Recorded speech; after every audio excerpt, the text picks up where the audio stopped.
নমস্কার, আজকে আমি আপনাদের ঘরোয়া পদ্ধতিতে টমেটো সস তৈরি করে দেখাবো।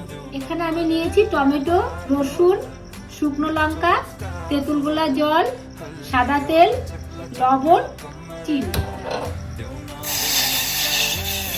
প্রথমে জলের মধ্যে টমেটো, রসুন, শুকনো লঙ্কা দিয়ে ভালো করে সিদ্ধ করে নেব। যখন দেখবেন টমেটো থেকে খোসা ছাড়িয়ে আসছে তখন ভাববেন সেদ্ধ হয়ে গেছে। এবার একটা পাত্রে তুলে নিতে হবে আর সব খোসাগুলো হাত দিয়ে এইভাবে ছাড়িয়ে নিতে হবে। আপনারা যদি চান এই সসটা বয়েমের মধ্যে রেখে অনেকদিন খেতে পারবেন। এবার একটা মিক্সিং বোলে ভরে সব ব্লেন্ড করে নিতে হবে। আর হ্যাঁ, ব্লেন্ড করার সময় কিন্তু একদম জল ব্যবহার করা চলবে না। এবার কড়াইতে রিফাইন তেল গরম করে মিশ্রণটা ঢেলে দিতে হবে। ভালো করে ফুটে উঠলে তেঁতুল গোলা জল, সামান্য নুন আর পরিমাণ মতো চিনি দিয়ে নাড়াতে হবে। এখানে তেঁতুলের জায়গায় ভিনিগারও ব্যবহার করতে পারে। জাল দিতে দিতে যখন দেখবেন কালারটা এরকম হয়ে গেছে আর মিশ্রণটা গাঢ় হয়ে গেছে তখন ভাববেন টমেটো সস রেডি।